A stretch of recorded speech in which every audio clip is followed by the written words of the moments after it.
a little tribute to my dad. My dad drives a Corvette. Just in case you're listening, Dad, I never drove your car like this whenever I took it out. Tires are too expensive to do that anyways. But, heyo, it's the GroveStGambler, and I'm here to talk about the Top Gear test track on Forza 4. This is the full game now. I've been really excited for this. I've been waiting for this for a long time. You might be thinking, what's the big deal? Gran Turismo 5 had the Top Gear test track. Well, that is true, but there's a couple of things that Forza 4 has that Gran Turismo 5 does not have, and I think Sony really dropped the ball on this. And first and foremost, here's the C''D, and here's the Suzuki Liana. These are two things that Gran Turismo 5 did not have. Now, I don't know why, but Gran Turismo 5 has like 120 different kinds of Honda Civics, but they don't even have a single one of the star and a reasonably priced cars. Reasonably priced cars. So what the heck is even the point of putting the Top Gear test track in the game if you're not even going to have the cars for everybody to be able to drive and compare each other's times in? But anyways, no more complaining about Gran Turismo 5 because we are on to bigger and better things. So what we're about to watch here is my fastest lap so far in the Rivals mode of the Top Gear challenges of, you know, the Star and a Reasonably Priced Car Challenge. It's one lap standing starter on the Top Gear test track, just like on the show, in the same car, on the same track with the standing start, which is another thing that Gran Turismo 5 didn't have on the test track. So even if it did have the freaking cars, you still wouldn't be able to compare your times to the leaderboard that they had on the show, and you couldn't compare yourself to the celebrities. So what the heck is the point? Anyways, I thought I said I would stop complaining about Gran Turismo 5. So here we go. I've just been having a heck of a lot of fun on Forza 4 on this, you know, the Dunsfold Airstrip Top Gear test track. I've seen it so many times on TV, and all the different cars and the people that have been on this track. It's just, I don't know, it's kind of funny for like not a real racetrack. It has a lot of history behind it. And all the cars they put on it, it's just one of the most comprehensive, like, documented testing labs of supercars there's ever been. I mean, you can just see what's what when you get onto this track. But yeah, I've been having a lot of fun. I gotta say, I've never seen it like from a first-person view exactly like this.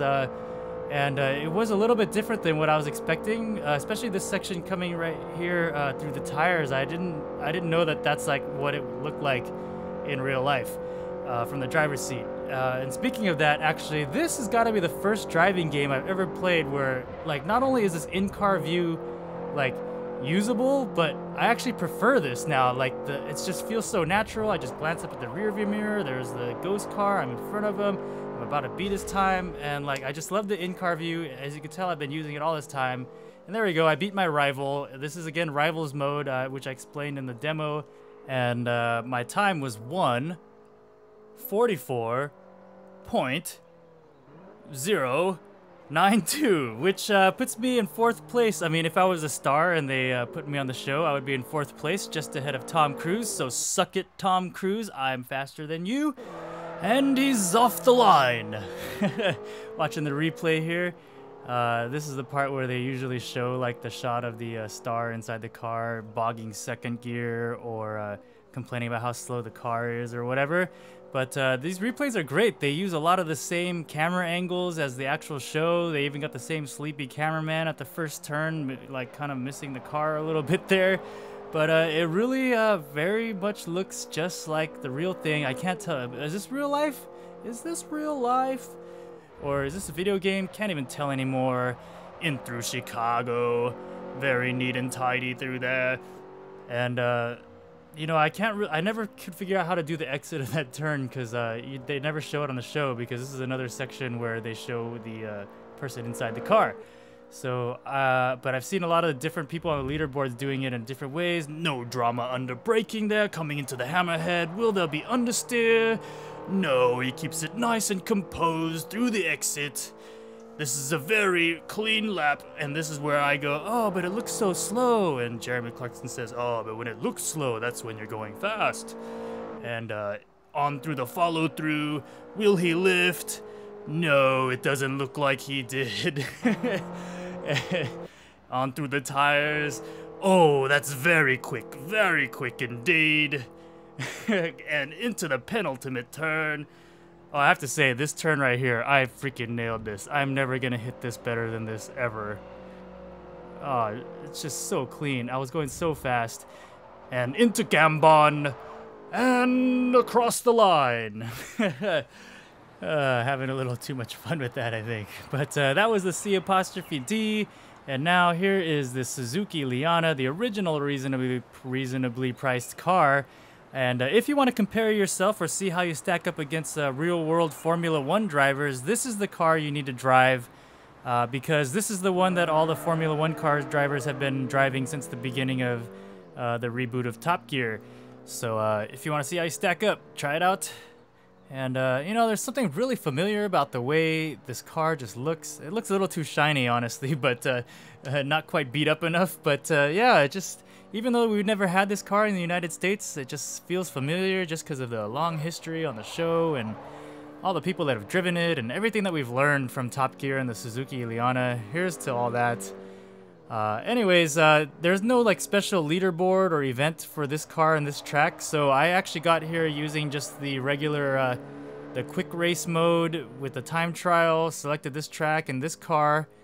And since you do get the standing start, you just compare your first lap time, just take your first lap time and you can compare that to all the leaderboards from the TV show, at least for, you know, the first part of the series when they were using this car, the Suzuki Liana. Oh, and here's a note for everybody. Those tire walls that look like rubber, they're actually probably made out of concrete or something, so don't hit them. Ask me how I know. Would you like to see the footage of that lap? And the crowd goes, yeah! Well, sorry, I don't have it.